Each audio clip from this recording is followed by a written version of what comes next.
Hey YouTube, Joeboy here. So, One Piece chapter 1085 is out. If you guys haven't checked out that chapter yet, I suggest that you do so because I will be spoiling you.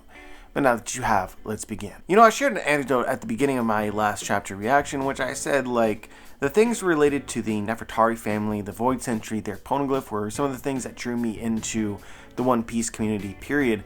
I was actually looking for the original YouTube video that I made talking about Alabasta's betraying the world government, essentially.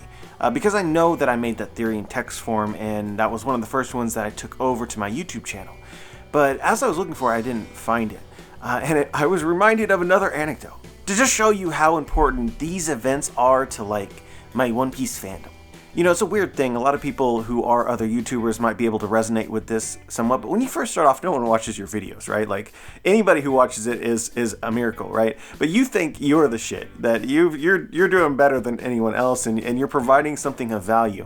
And so, at least my experience when I first started off, it was all positivity. It was all likes, and maybe after like a week or two of a video being out, there might be one dislike, something to that effect, and I could be like, oh, that dude, you know, recognizing greatness is not a skill that this person possesses. But then I uploaded that video. Alabasta is an ally to the ancient kingdom, betrayed the world government, and it was like within 5 minutes of uploading it, I had 2 dislikes. I had 2 of them, and I could not figure out what I did wrong, so I panicked, and I unlisted that shit, and then I think I deleted it as well, which is so funny, right? Because nowadays, you know, 2 dislikes, what? That actually happened. I was rattled, okay? Hey, but at least the mystery is solved, am I right? Who gave those dislikes to me all those years ago? Absolutely must have been government agents. I was too close to the truth. But yeah, this is kind of the long way of explaining that, and this is really interesting. We were closer to the truth a few years ago, 10 years ago, probably, than we were recently in some regards. After the last chapter reaction, I got about half right, and that half right was the stuff that I'd been predicting for a while. It goes to show you that the more time that you have to sit on an idea, the more likely you are to overthink yourself. Although I have some comments about this, which I'm curious about. But anyway, let's not get ahead of ourselves. Let's talk about the chapter. And this one starts off where the last one ended, which was just a glorious feeling. I think, well, I almost have a suspicious nature at this point with Oda. Just because, you know, we've been through the story for so long that he puts off things. And that's a normal occurrence, so you almost kind of anticipate it in like self-preservation type of mentality of like, look, if I can't get too excited for the next one if it's not this, you know, so that not too high, not too low. But he's done it twice in a row now, and I am here for it. But there's also like a slight feeling of, I don't know if sadness is exactly right. I'm sure you guys understand of like the feeling this is endgame material, right? We're going. Bittersweet maybe. But yeah, I will admit, I was kind of surprised when Mu just started talking, which, I mean, I guess we hadn't really seen them interact with anybody, so we couldn't really know, but I mean, he just came out of the gate and was like, look, this is what's going to happen. I'm going to tell you 2 things, you're going to tell me something, and then our meeting is adjourned. I'm watching a lot of Better Call Saul recently, and if you haven't started watching that or haven't watched that, it's a prequel to Breaking Bad. It is absolutely incredible and blew my mind, but I could just imagine Gustavo Fring just sitting there in that chair wearing, like, you know, a veil or whatever, and that's his energy. And hey, maybe that's the comp that we need right now. To me, Imu seems like very, like, meticulously detailed, disciplined, and really, really angry. Their eye literally curled when Sabo got in their way. It's also interesting in a respect as well, because I don't know what Mu does daily. Like, what do you spend your time doing? We don't know. I'm certain it's something. But at the same time, how much can you really do from a closed-off room somewhere? Is he just watching Dindin Mushi constantly, like, all over the world? Is that why he's got his little swirly eyes? Because he doesn't sleep? He's tired. That's what's going on there. Tangry, right? Tired, angry, like a child. So yeah, it's a curious dynamic to me, and again, I think speaks to his character. At the very least, you know, you had an opportunity here to somewhat gloat as a hidden figure. So it creates an impression about Mu as a person, on top of being very disciplined. I also think it would make a lot of sense for Mu to literally not care about anybody at all. Not even to flex on them.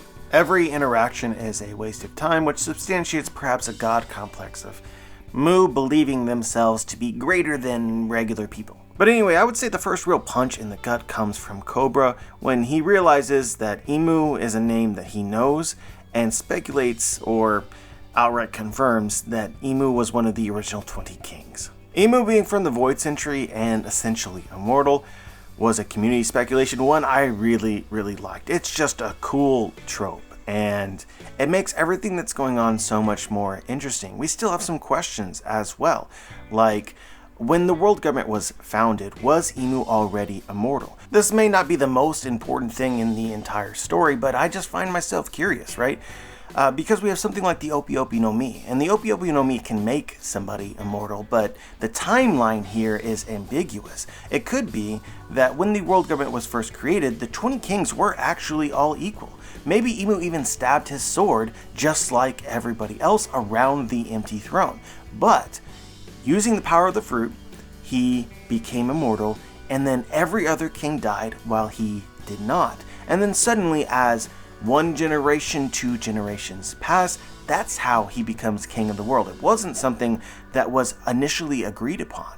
It just turns out that over time, they defer to the wisdom of somebody who has lived for hundreds of years. And then again, with each successive generations, their deference and their acceptance of Imu as the one true king only grows deeper. Eventually they come to see him as a god, and I think also potentially important in this as well is whatever reason that the government had to create the empty throne, symbolic empty throne, over time was also forgotten, related to erasing the Void Century, right? That works in Imu's favor. This could also substantiate Cobra's knowledge of Imu as well, if Imu was perhaps more noticeable and more active in the early years of the world government immediately after the Void Century. So parts of history that were not actually erased. The only thing that was really not talked about was the fact that Imu gained immortality. So at some point their death was faked and they moved to the shadows. But yeah, I would say that Imu utilizing the perpetual youth surgery of the Opi no Mi is by far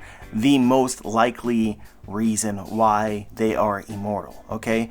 I want you guys to know that it is, like, at some point, using the Opi fruit in context with history would be incredibly fitting, some might argue even necessary. It would certainly work to justify why the world government put such a high bounty on the fruit. But if you're looking for like a contrarian idea, we still don't completely understand why these celestial dragons refer to themselves as celestial dragons, or in fact the role of dragons in anything.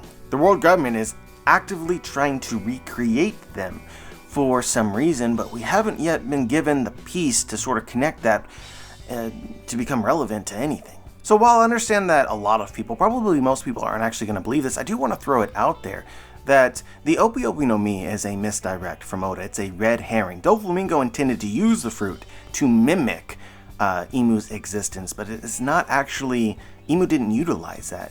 Instead, Imu is, wait for it, a dragon, which is the actual reason why they became king of the world, and the other celestial dragons and the Gorosei defer to them. I've talked about this some in the past, but it's very common in all sorts of mythologies for dragons to be shapeshifters. If you played a game like Fire Emblem, the Manicheets literally are humans, or they have a human form and they can transform into dragons. Also in the world of One Piece, you've already set up that different kinds of creatures have different lifespans. For instance, giants live for 300, 400 years, while humans live for much less. And things like Zunisha, right, has lived since before the Void Century even began. For Imu to have immortality as being a kind of mythical creature could also make sense. I consider it to be a possibility. And honestly, some of the logic is exactly the same as the reason why people think that the Opi no Mi needs to have an important role in history.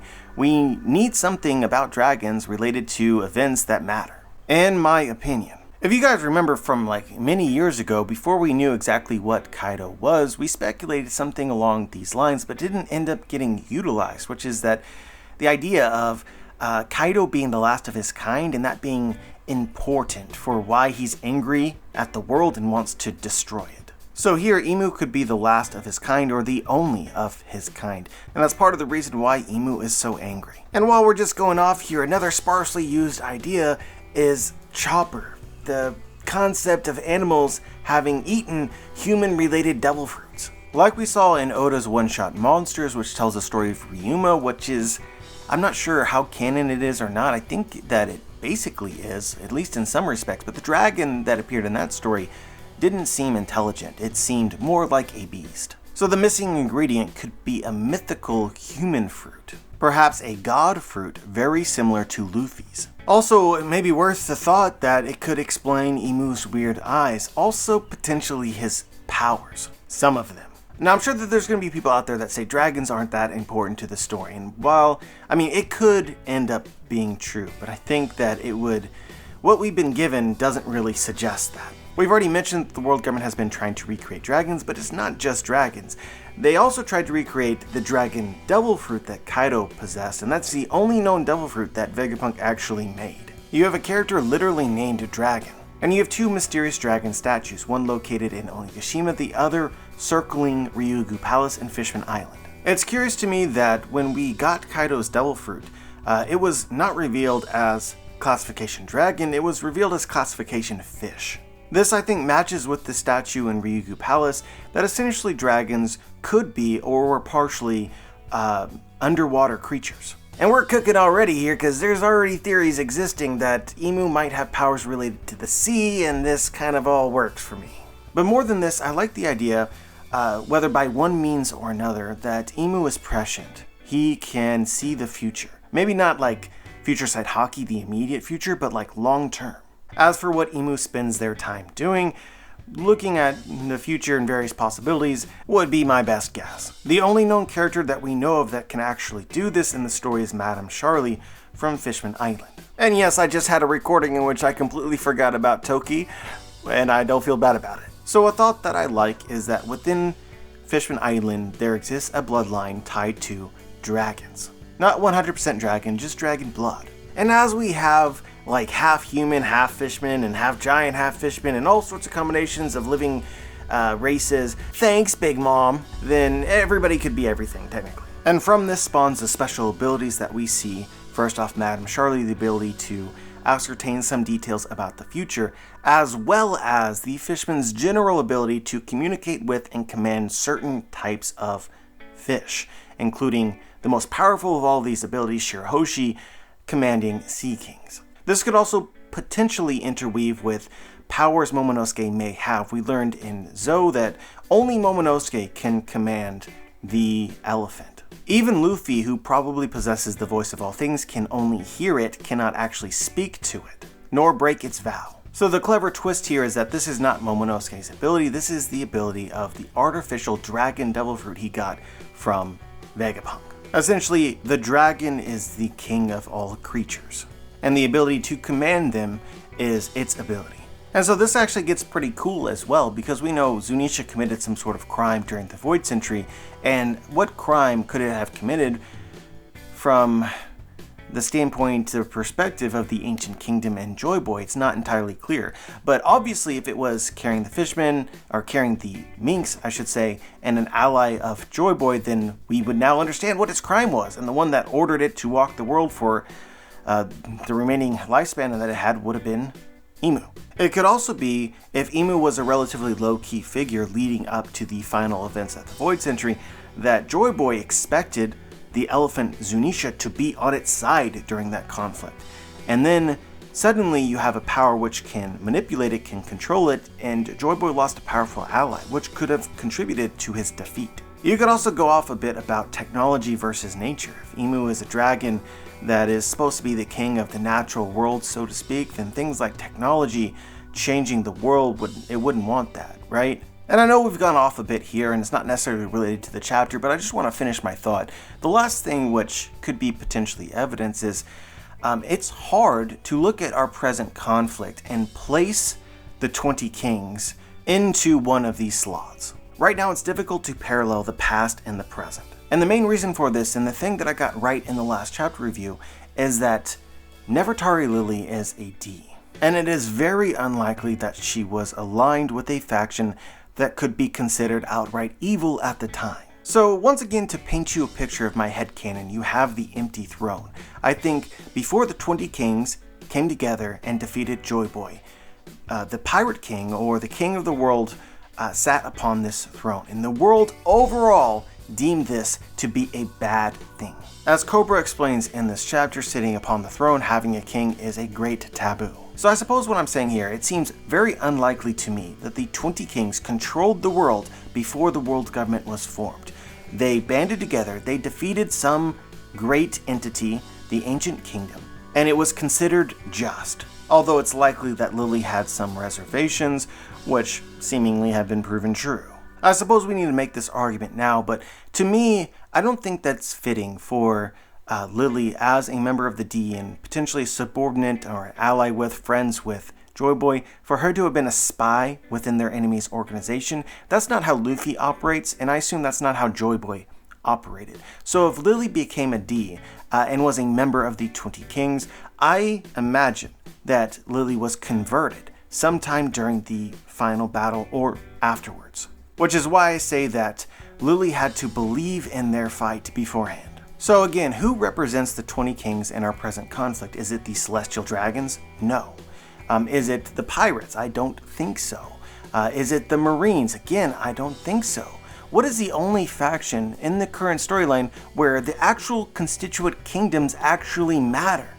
And that faction is the Revolutionary Army, and their leader, his name is Dragon. The 20 kings banded together, 20 kingdoms, in order to fight some great controlling evil they perceived.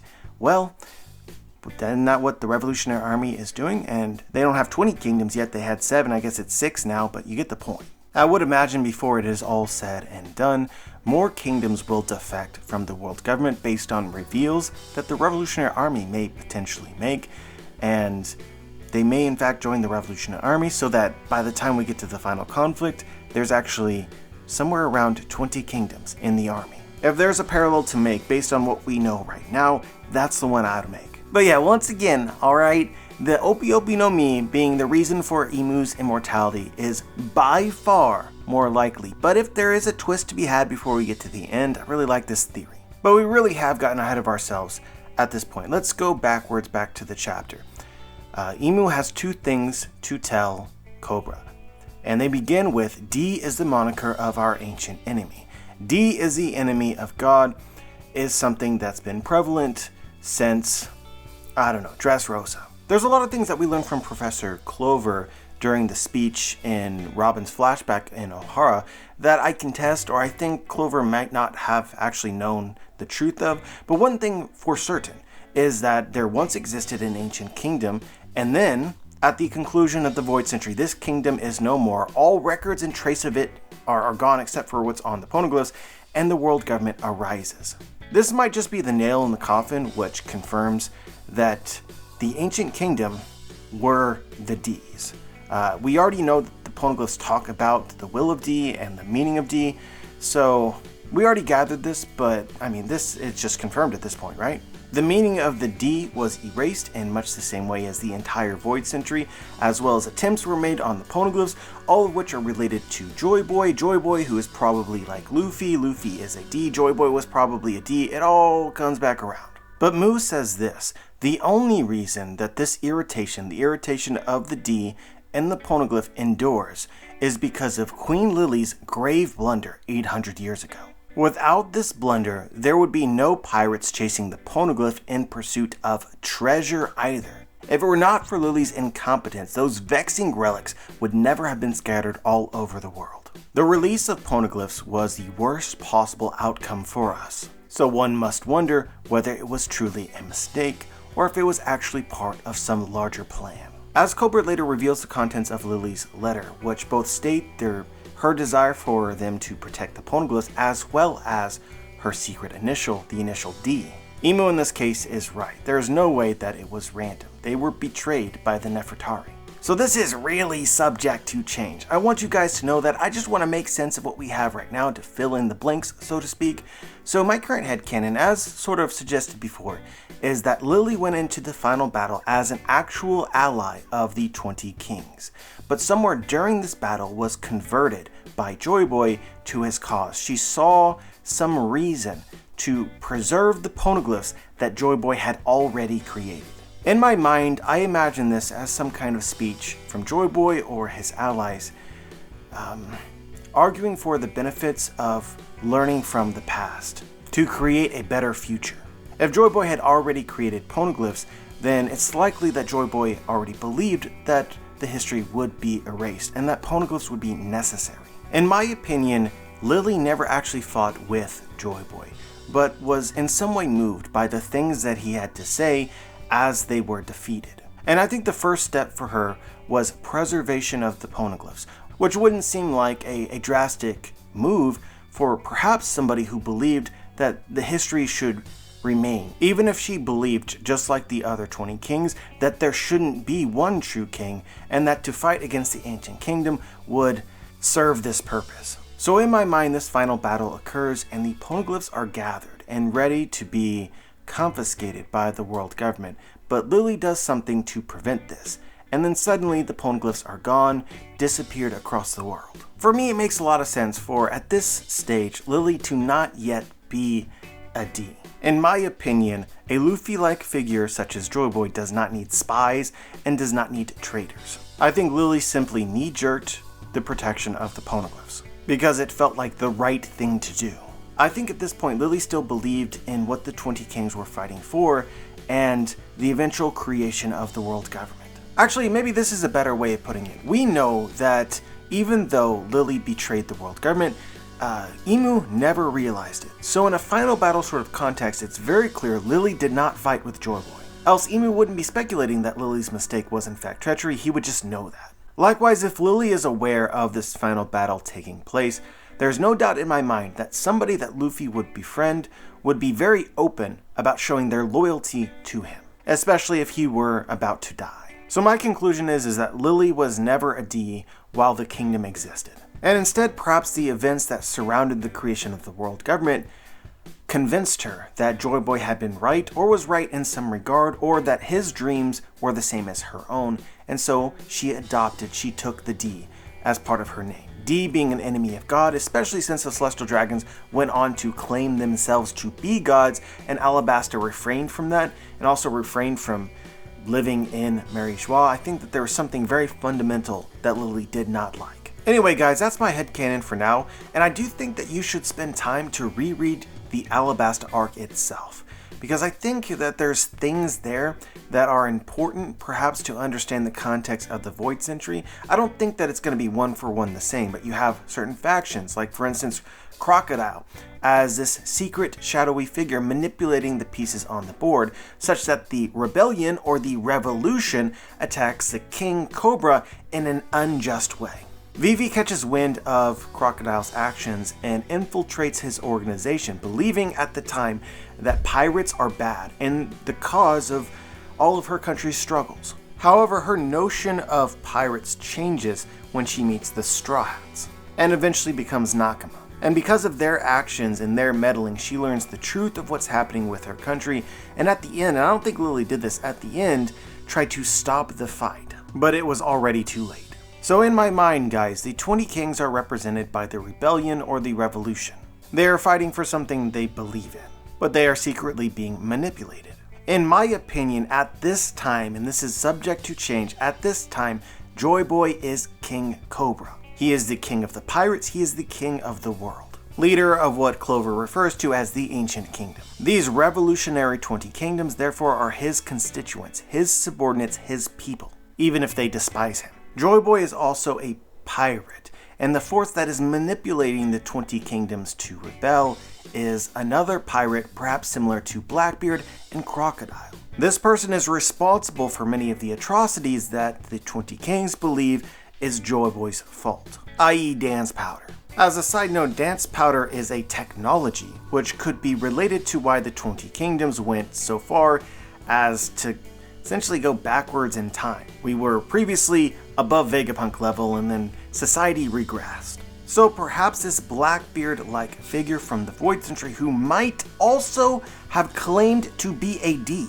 was utilizing technology to destroy the world so that he could blame Joy Boy and create an uprising. Meanwhile, Joy Boy is like Luffy, simple-minded and not really capable of fighting people who he deems to be pure of heart and innocent. Essentially, his fight was not with the 20 kingdoms, and he knew that. Maybe another way of phrasing this, which would make a lot of sense as well, is that Luffy would never defeat somebody for the sake of retaining power. He only really ever fights someone to protect his friends. So the Blackbeard-like figure's plan was to pit Joy Boy against opponents that he could not fight, or at least fight properly.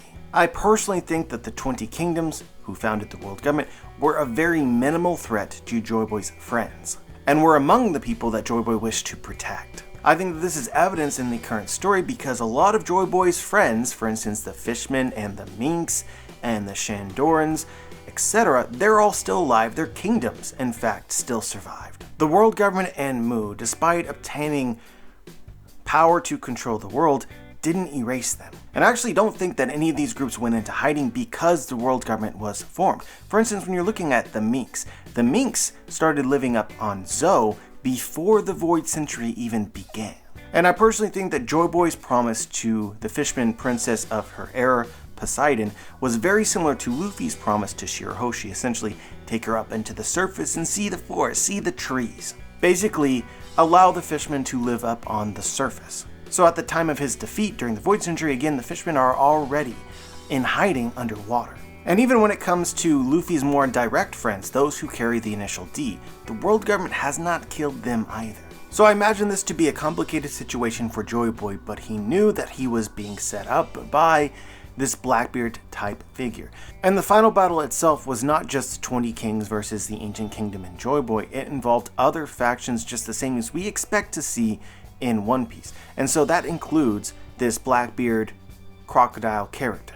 They hoped that the 20 Kingdoms would succeed enough to weaken Joy Boy so that they could take the empty throne and acquire all that Joy Boy had. What you've got to admit sounds like a very Blackbeard thing to do. But Joy Boy caught wind of this in some regard, and instead of fighting the 20 Kings, succeeded in defeating this Blackbeard character, but the cost was immense. Maybe Joy Boy won, but he was very near death. And instead of fighting the 20 Kingdoms, essentially surrendered because he was unable to convince the 20 Kings to stop fighting. But I think he was successful in at least planting doubts within Lily. Maybe Lily learned the truth of what the conflict was always about and who was responsible. And maybe for Joy Boy, losing to the 20 Kingdoms was preferred over potentially losing to a pirate like the one maybe he had defeated, realizing at some point he would die and the fate of the world if that were to occur and the wrong person obtained his treasure. Anyway, let's stop here.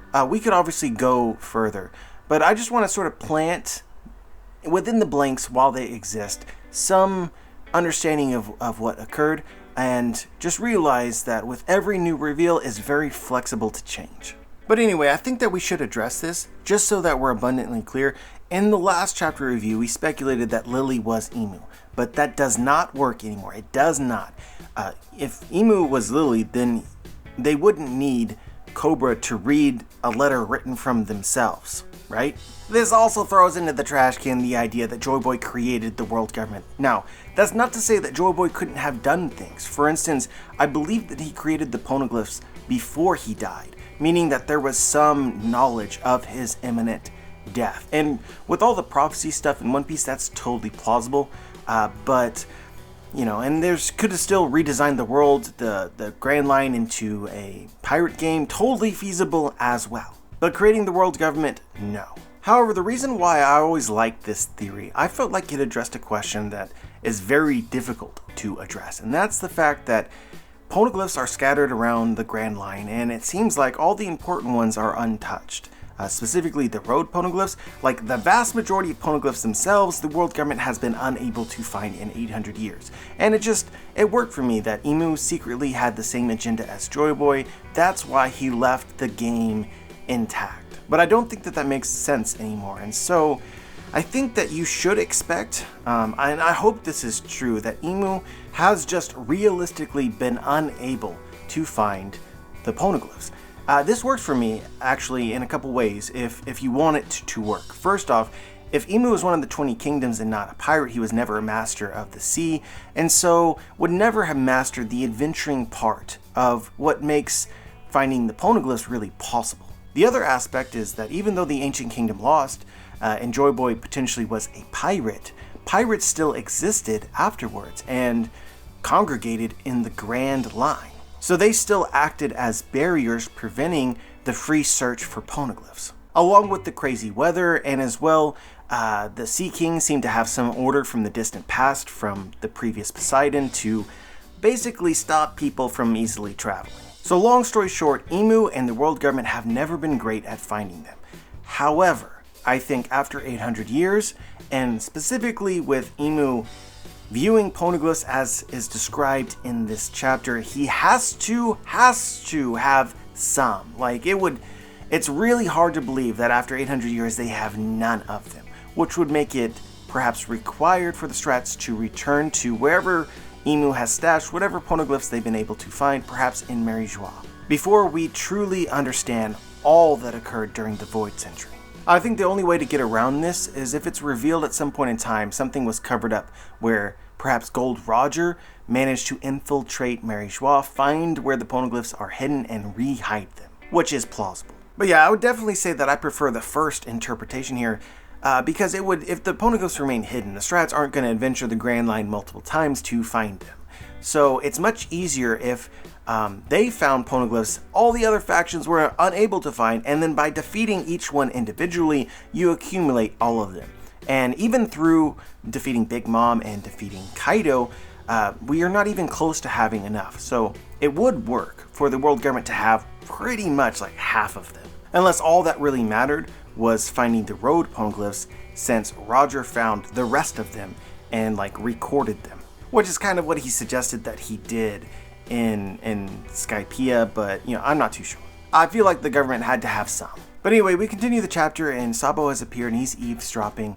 I think that it makes some sense for the Gorosei and IMU to be unaware of Sabo's presence because of anger, perhaps, or overall being distracted. One of the big lessons in Whole Cake Island from Katakuri, who also possessed observation future sight haki, is that when he's emotionally unstable, his abilities don't work. And we certainly know that they have some form of armament haki because they were able to damage Sabo, who is made out of fire. But I actually really enjoyed how Oda left every one of the Gorosei's abilities in silhouette, including IMU. I know it seems kind of cheap, right? We should have probably saw it here, but I like that anticipation. String us along, I'm all for it. My only opinion is that the Gorosei possess what the world government decided were the strongest devil fruits. And in my opinion, the strongest classification of devil fruit, and it is not close, is mythical zones. Mainly because you have the strength and physical attributes of the zone with the intangible powers of Paramecia and perhaps Logia. So I think every single one of the Gorosei has a mythical zone. You can see a bunch of different silhouettes, some of which actually look like something. Something looks like perhaps kind of rhino. One of the Gorosei looks like a chicken. Wonder if it's like a basilisk or something like that. And another one has one of those cloud veils, which we saw with Year 5th Luffy and with Lucci. But yeah, no matter what these fruits are, even though I do think that perhaps all of them are mythical zones, no matter what they are, they have to be considered pretty much the strongest. With access to pretty much every devil fruit in the world over a long period of time, yeah. But I'm actually really hyped that the Gorosei are real fighters. That's something that I don't think that I believed a long time ago, and even maybe recently. I hoped it was true, but I wasn't 100% sure. So seeing it now, you know that these are fighters. And in fact, their scars, when we see them in regular human form, suggest that they have done fighting. When and where, though, is a great question. They quickly overpower Sabo. Cobra is near on dead, but he continues to recite the letter. And the last line caught my attention, and probably everybody else's as well. Fly the flag that heralds the world's eventual dawn. The D equals dawn theory is getting stronger every single day. I do think that it's a bit too on the nose, but saying that it isn't the most likely outcome is probably disingenuous. But it's at this point that the chapter had a dramatic twist. From all this drama and tension to Wapol spying on the events, out of pure curiosity, realizing he'd seen too much, getting noticed, and then running for his freaking life. Honestly though, I think that dude outed himself. You realize once you eat through the walls, they're gonna know exactly who was peeping. Maybe it didn't matter anyway, but talk about a breadcrumb trail. Wapol's the next buggy confirmed. Don't be surprised next time that we see bounty posters and wanted posters. Wapol is suddenly in the billions. And I do think that Oda could actually do something with this. For instance, now that Wapol is an enemy of the government, I think this increases the chance that he joins the Revolutionary Army. Not necessarily willingly, but at this sort of event occurring, I think Dragon would accept Wapol. This would add a country to the Revolutionary Army. If they were to, for instance, win, you would expect them to build their own government, and Wapol would be at the top, despite being an absolutely horrid, disgusting person. I wonder if anything similar happened during the Void Century. If it did, right, Charlos is suddenly very explained. But yeah, it's so quintessential One Piece that we started the chapter like we did, and then we finished it with a joke, on point, on theme, all of that is just true, right? The end, man, I was laughing my ass off, which is what One Piece is all about. But yeah, Cypherpole has already captured Vivi, so Imu has some intention for Vivi, which is still unexplained. It's still a mystery. It could be something to the effect of learning what he actually did learn from Cobra, but I tend to think not. So things like Imu switching bodies, for instance, Vivi being a host, I still kind of see as possible.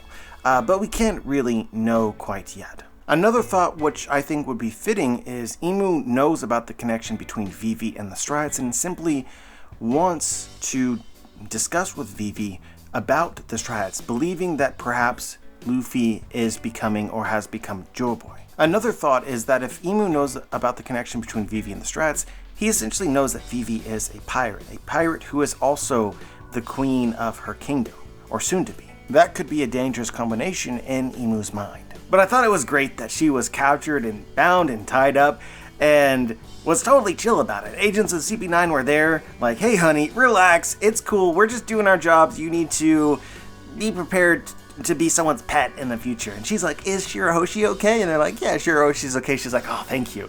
Without like a single thought to her own situation. Which immediately becomes not a situation because Wapol comes through the door and CP9, we pan back to them. They're like, wait, Vivi's gone. Yes, please. And actually in the middle of this, we got a couple cool details. First off, the Straw Grand Fleet members were very brazen in who they were aligned with, the Strats, so this ends up being another incredible feat for the Strats, even though they weren't actually here.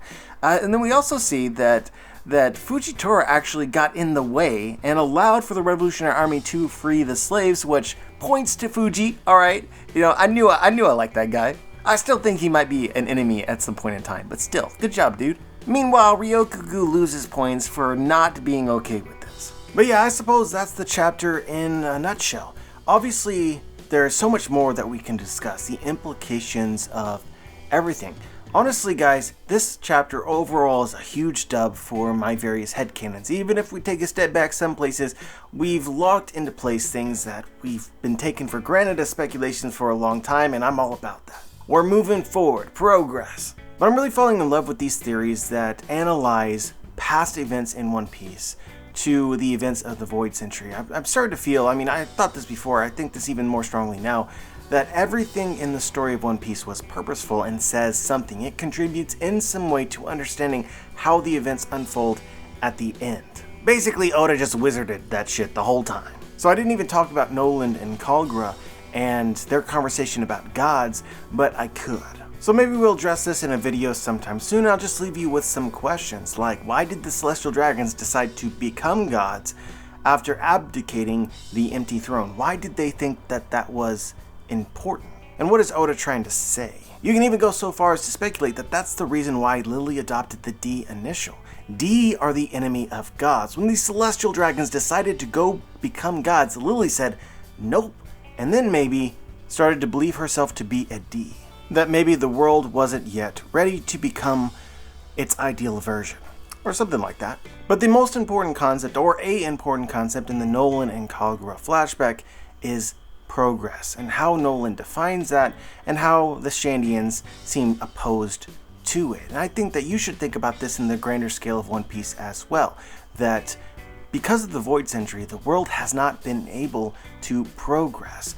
And if Luffy is Joy Boy or similar to him, reincarnated or inherited the will, however that works out, what he's going to do in this final battle, first off, he's going to win, probably. But second off, he's going to be able to utilize everything that they learned because they preserved the history on Poneglyphs to correct the mistakes of the past, or at the very least anticipate them. And I really doubt that Imu understands this, which I find pretty ironic and kind of chuckle-worthy for an 800-year-old dude.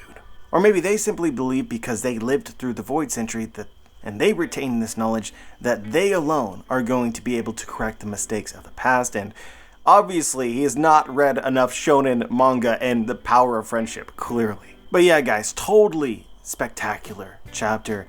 Honestly kind of tires me because it's so big, and that's also kind of what she said, but I'll leave that with you guys. Let me know what you think. Let me know if you noticed something from the chapter that I might have missed. Just share your thoughts. Remember to check out my book, The Booms, Volume 1 and 2 is out. Links in the comments as well as in the description if you guys have a chance to read it. I would love for you guys to leave a review at whatever place that you got it from. Like the video, subscribe, click the bell to be notified, join the squad, and as always guys, have a wonderful day.